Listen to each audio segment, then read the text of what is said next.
విజయవాడలో ఒక 3 BHK లేదా 4 BHK ఫ్లాట్ చూస్తున్నారా? అయితే ఇది బందర్ రోడ్ కి దగ్గరగా ఒక మంచి ప్లెజెంట్ లొకేషన్ లో సేల్ కి వచ్చిన గేటెడ్ కమ్యూనిటీ ప్రాజెక్ట్. ఇంకా ఆలస్యం చేయకుండా కింద డిస్క్రిప్షన్ ఉన్న కాంటాక్ట్ నెంబర్ కి వాట్సాప్ కాల్ చేయండి. గౌతమ్ గారు నమస్తే సార్. నమస్తే అండి. గౌతమ్ గారు, తెలుగుదేశం అంటే ప్రతిసారి అనుకున్న దానికన్నా ఈసారి నామినేటెడ్ పోస్టులు మాత్రం చాలా త్వరగతిన రిలీజ్ చేసిందని చెప్పొచ్చు. ఎందుకంటే అసలు 4 నెలల్లోనే 5 నెలల్లోనే ఇన్ని పోస్టులు రిలీజ్ చేయడం అనేది చంద్రబాబు గారి స్టైల్కి అసలు చాలా డిఫరెంట్ అనమాట. సో మనందరం కూడా ఎప్పుడు విమర్శిస్తా ఉన్నాం, నామినేటెడ్ పోస్టులు ఎప్పుడు ఇస్తారని. సో ఇప్పుడు ఇచ్చే నామినేటెడ్ పోస్టుల్లో చూడటానికి చాలా మటుకు బాగున్నాయి అంటున్నారు. కానీ అట్ ద సేమ్ టైం అంటే కొంతమంది విమర్శించేది ఏంటంటే, పార్టీలో కష్టపడిన వాళ్ళకి చాలా మందికి, కష్టపడని వాళ్ళకి కూడా నామినేటెడ్ పోస్టులు ఇచ్చి సత్కరించారు. కానీ ఎందుకంటే ఎప్పుడు కూడా పార్టీ వాయిస్లు పెద్దగా జనాల్లో కూడా వెళ్ళదు సార్. ఆ న్యూట్రల్ వాయిస్లో ఎవరైతే చెప్తారో వాళ్ళదే జనాల్లోకి వెళ్తుంది. ఎందుకంటే మనం కూడా చాలా ఇంటర్వ్యూలో మాట్లాడుకున్నాం. రఘురామ కృష్ణరాజు అనే అతను కూడా పార్టీలో చేరతానంటే, చంద్రబాబు బాబు నువ్వు పార్టీలో చేరద్దు, న్యూట్రల్ బేస్ మీద నీ వాయిస్ వినిపించు, అప్పుడే యాంటీ ఎక్కువ పెరుగుతుంది అని చెప్పారని కూడా చాలా మంది మనకు చెప్తా ఉన్నారు. ఎంత నిజమో ఎంత అబద్ధమో మనకు తెలియదు. అలాగే బాలకోటయ్య గారు లాంటి వాళ్ళు కావచ్చు, కొలిక్పూడి శ్రీనివాస్ లాంటి వాళ్ళు కావచ్చు, లేకపోతే మీ లాంటి వాళ్ళు కావచ్చు, అంతా కూడా ఎంతో కొంత మొన్న ప్రభుత్వం మీద వ్యతిరేకత రావడానికి, ప్రజల్లోకి ఆ వాయిస్, ఆ మెసేజ్ స్ప్రెడ్ చేయడానికి మాత్రం చాలా ఉపయోగపడ్డారు. కానీ ఇలాంటి వాళ్ళందరినీ విస్మరించారు అనేది ఒకటి కూడా ఉంది సార్. ఎందుకంటే ఇప్పుడు మీరు కావచ్చు, బాలకోటయ్య గారు కావచ్చు, అడిసిమిల్లి గారు కావచ్చు, అప్పసాని గారు కావచ్చు, మీరంతా కూడా పార్టీ కండువా లేకపోయినా సరే పార్టీ నాయకుల కన్నా ఎక్కువ కష్టపడ్డారు. సో అది మాత్రం మనం డెఫినెట్గా చెప్పుకోవాలి. ఎక్కువ బాధింపబడ్డారు కూడా. అది సోషల్ మీడియా వల్ల కావచ్చు, లేకపోతే బయట కావచ్చు, ఆర్థికంగా కావచ్చు, ఎలా అయినా సరే. కానీ కేసులు అలాంటి వాళ్ళకి ఎటువంటి గుర్తింపు లేదు అన్నది మాత్రం కొంచెం బాధాకరంగానే ఉంది సార్. దాని గురించి మీ కామెంట్స్. యాక్చువల్గా మేము ఏమంటే మా విషయం వేరేనండి. మరి అప్పసాని రాజేష్ గారిది కానీ లేకపోతే అరుసుమిల్లి శ్రీనివాస్ గారి విషయం అయితే నాకు తెలియదు. నేనైతే ఆ పార్టీ ఆఫీస్ జోలికి వెళ్ళలేదు. గెలిచిన తర్వాత వాళ్ళని ఇంతవరకు కలవని కూడా లేదు, వాళ్ళ దగ్గరికి వెళ్ళని కూడా వెళ్ళలేదు, వాళ్ళ అపాయింట్మెంట్ కూడా అడగలేదు. నేను అక్కడికి వెళ్ళి ఏ అప్లికేషన్ పెట్టకపోతే నాకు ఎందుకు ఇస్తారు చెప్పండి? అదే ఎవరినైనా అడగండి, అమ్మాయినా పెట్టినట్టు. కానీ బాలకోటయ్య గారు అడిగారుగా, ఆయన ఆయన ఆయన ఆశిస్తున్నాననే విషయాన్ని బహిరంగంగా చెప్పారు. ఆయన మరి ఆశించే దాంట్లో, ఆయన అప్లికేషన్ పెట్టుకునే దాంట్లో ఇదిగో ఇవన్నీ కూడా వీళ్ళందరి పేర్లు కూడా అప్లికేషన్ పెట్టుకున్న దాంట్లోంచే కదా తీసేది. అంటే చాగంటి కోటేశ్వరరావు గారు అయితే వచ్చి అప్లికేషన్ పెట్టకపోయినా కూడా ఇస్తారు, అది వేరే విషయం. మిగతా అందరూ పార్టీలో మరి జీవి రెడ్డి నాకు రాలేదు బాబోయ్ ఫస్ట్ లిస్ట్ అప్పుడే అని ఆయన యాష్టపడ్డాడు. ఆ తర్వాత ఏం జరిగింది మనందరం చూసాం కదా. ఆయన కపర్తి మీద వాళ్ళ మీద వీళ్ళ మీద చెప్తే ఆ తర్వాత రోజు నుంచి ఇక ఆయన ఇక మీడియాలో కనిపించడం మానేశాడు. ఏదో 15 రోజుల తర్వాత నేను ఒక వీడియో చేశాను జీవీ రెడ్డి ఏమయ్యాడని, మీరు ఒక వీడియో చేశారు జీవీ రెడ్డి ఏమయ్యాడని. తర్వాత ఇమీడియట్ గా రెండో రోజు నుంచి ఏబిఎన్ లోను కనిపిస్తున్నాడు, టీవీ5 లోను కనిపిస్తున్నాడు. మళ్ళీ మళ్ళీ యథావిధిగా పాత తరహాలోనే ఉంది. ఆయనకి రెండో లిస్ట్ లో ఆయనకి ఫైబర్ గ్రిడ్ ఇది ఇవ్వటం జరిగింది. అప్పుడే ఫస్ట్ లిస్ట్ లో రాని పట్టాభి కూడా ఈ లిస్ట్ లో వచ్చింది. వాళ్ళందరూ అంటే వాళ్ళు పార్టీలో ఉండి పార్టీ కోసం కష్టపడ్డారు, వాళ్ళకి ఇస్తారు కావచ్చు. బయటనున్నా కూడా ఇచ్చే అవకాశం ఉంది కాబట్టి, మనకి కొద్దిగా అనుకూలంగా ఉండే ప్రభుత్వం వచ్చింది కాబట్టి వాళ్ళ దగ్గర అప్లికేషన్ పెట్టుకుంటానికి న్యూట్రల్ పర్సన్స్ కూడా వస్తారు. ఎందుకంటే వాళ్ళు కూడా వాళ్ళు చేసిన పనికే కదా, ఏ ఒక్కరు చేసిన దానికోనే కాకపోయినా మరి ఉడత సహాయం చేసినందుకు శ్రీరాముడు ఉడతని నిమిరాడా లేదా? అలాగనే వీళ్ళని కూడా నిమ్మరాల్సిన అవసరం ఉంది. అందున ఈయన అప్లికేషన్ కూడా పెట్టుకొని ఉన్నాడు. ఎంత తొందరగా వీళ్ళకి పదవిస్తే అంత మంచిది. కానీ ఆ విషయం మరి రెండో లిస్టులో కూడా బాలకోటయ్య గారి పేరు రాకపోవటం కొంచెం దురదృష్టకరమే.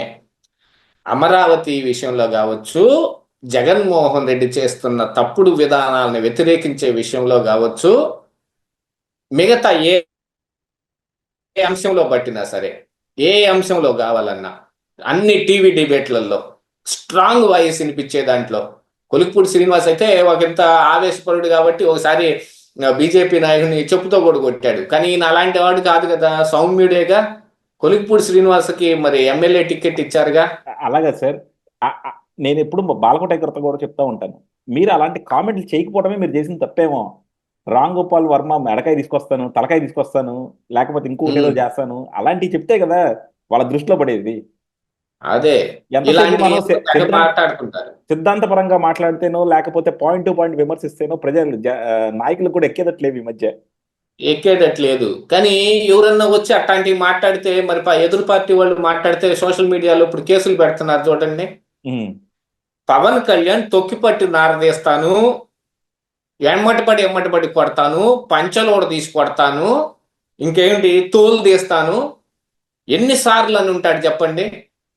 ఆ అన్న సార్లు అన్నిటిని ఒకసారి గుర్తు చేసుకొని ఒక్కసారి ఎవరిదన్నా తోలు తీయండి, ఒక్కసారి ఎవరినన్నా తొక్కి పట్టి నారదీయండి, ఒక్కసారి ఎవరినన్నా ఎమ్మడి పడి కొట్టండి, చెయ్యండి చూద్దాం. చేయలేరు. ఏది ఇప్పుడు కొలిక్పూడి శ్రీనివాస్ని వెళ్ళి ఆర్జీవి తలకాయ బట్టకు రమ్మన్నాడు చూద్దాం. రాలేడు. అది అవన్నీ అన్వాంటెడ్ థింగ్స్, అవన్నీ అవసరం లేని చర్చలు అవన్నీ. ఏదైనా ఖచ్చితంగా పాయింట్ ఏది ఉంది, అందులో ఏమి నష్టం ఉంది, దాన్నే చెప్పాలి. అదే చెయ్యాల్సింది కూడా. ఆ విషయంలో బాలకోటయ్య గారు ఆయనకి తెలిసినంత వరకు ప్రజల కోసం పోరాటం చేయడానికి మరి దళిత జేఏసీ పెట్టుకొనివ్వండి, అమరావతి కోసం అహర్నిశలు ఆడని ఈ మొన్న వీళ్ళు కూటమి గెలిచేదాకా వీళ్ళు అమరావతిలోనే పడ్డారు కదండి. పడి అక్కడే ఆంతుని కాపు కాసుకొని ఉన్నారుగా ఆ రైతుల్ని. ఎప్పుడు ఏం జరుగుద్దో దాని మీద మనం గొంతెత్తాల్సిందేనని.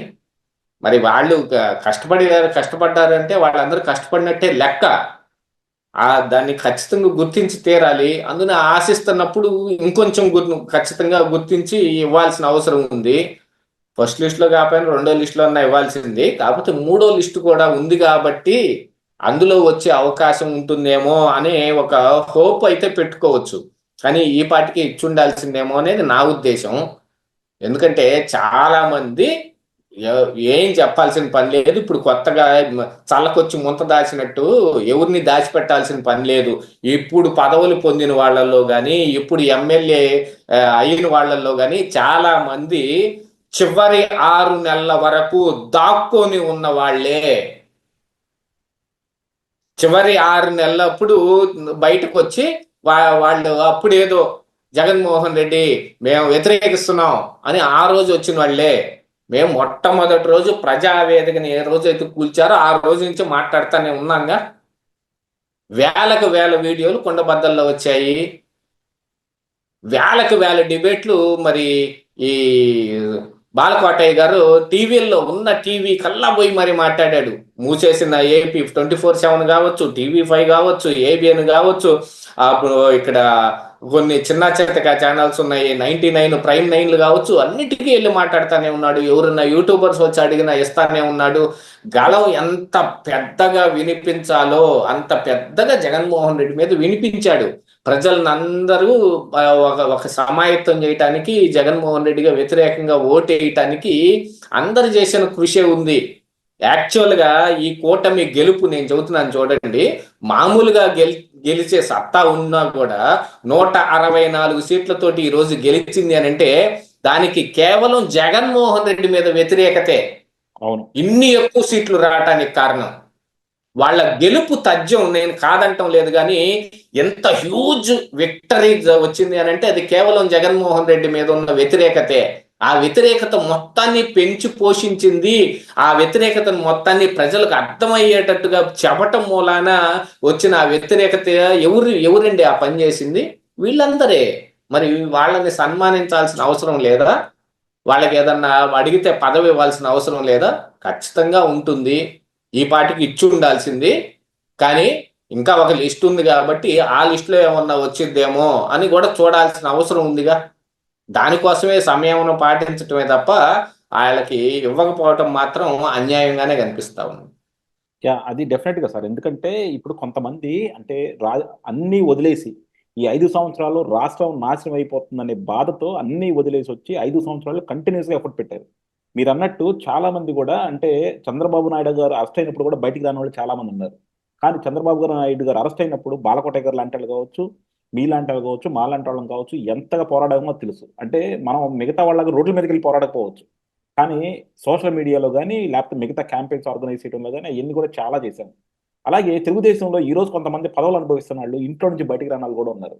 సో పార్టీలు వాళ్ళకి ఇవ్వడానికి ఎన్ని కారణాలైనా ఉండొచ్చు, కానీ ఇలా పోరాడిన వాళ్ళని, ఇలా సపోర్ట్ చేసిన వాళ్ళని గుర్తించకపోతే మాత్రం రేపొద్దున పార్టీ గడ్డు పరిస్థితుల్లో ఉన్నప్పుడు ఆదుకోవడానికి ఎవరో ఉండరు.